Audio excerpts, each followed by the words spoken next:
Welcome to POSTCAST, where tonight the Utah Jazz fall on the wrong side of a 27-1 run by the Denver Nuggets and lose their third straight. Nikola Jokic down the clutch, Jordan Clarkson's flurry, but none of it was enough as the Jazz lose it tonight by the final score of 106-100. We'll be breaking it down on POSTCAST.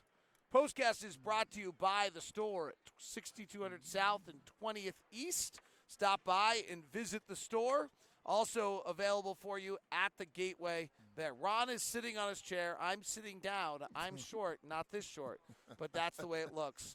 Ron Boone, what do you got tonight? Well, it was an exciting fourth quarter. The Jazz, put together a good run strictly behind Clarkson's play. But I thought it was, typical. We've seen these type of ball games in the NBA many, many times where teams go on a run and then there's a run made by another team and get themselves back in it. I was just pleased with the Jazz because they could have just given up.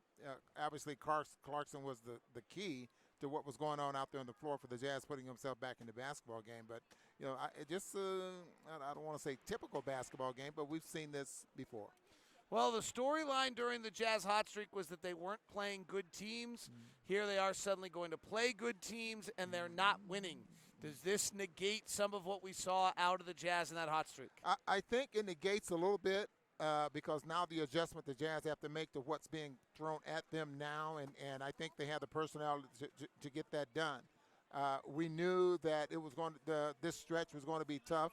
I didn't think we would lose 3 in a row, but now it just puts in perspective on how strong the Western Conference is right now. Jazz lose to the Rockets without Harden, Capella, and Westbrook. They lose to the Spurs without Aldridge, and they lose to the Nuggets tonight without Jamal Murray, without Gary Harris, without Paul Millsap. How disconcerting is it that all three of these teams we've lost to were missing major players? Well, I think from a fan standpoint and probably from, maybe some that you're thinking, oh, boy, the Jazz aren't really that good because look at those star players that are out. If those players were playing, it would have been a different basketball game because their style of play is a lot different. In particular, you just take an example with the Houston Rockets, whereas James Harden has the ball in his hands 60% of the time in that offense. And so you gear your defense a little bit different.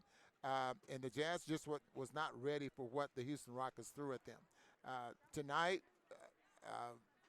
probably the same thing with the way the San Antonio Spurs played them. I mean, those are adjustments that Jazz will look at film, and they'll have to make those adjustments in order to beat teams like that. Because as we mentioned before the ball game started here, things travel in the NBA. I mean, this worked against the Jazz. We're going to try it there as well. So, the funny thing is the Jazz are playing teams without key players. And in weird ways, every night it seems as though that somehow works to the other one's advantage, which is strange.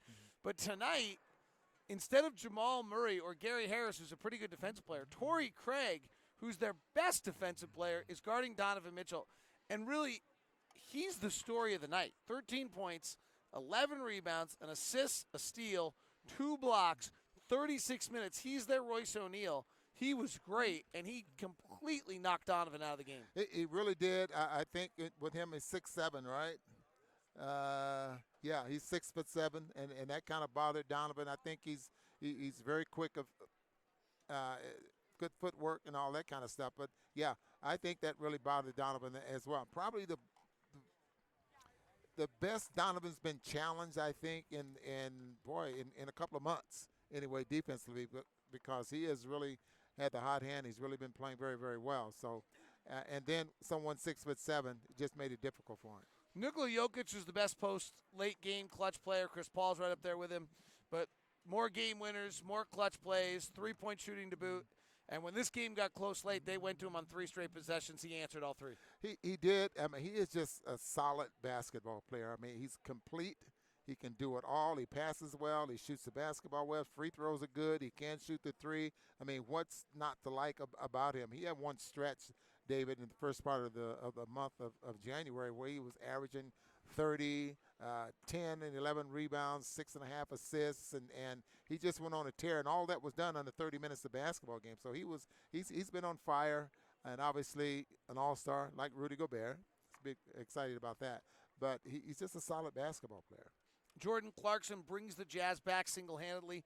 37 points, 22 of them in the fourth quarter. What did you see from Jordan? Well, I saw him just take over the basketball game, something we've seen Donovan do, all season long. And Jordan was hot.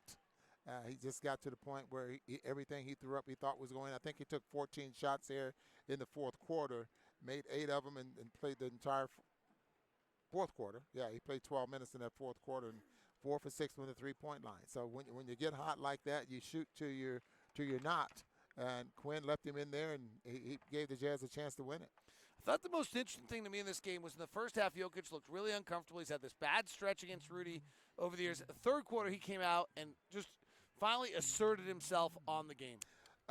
And I think Rudy, as you mentioned, bothered him early in the ball game. But, boy, I just can't imagine holding a guy like that down for 30 minutes or 33 minutes. What did he play tonight? For 34, 35 minutes. I just can't imagine with that kind of talent, holding a guy down like that. And Rudy did a great job.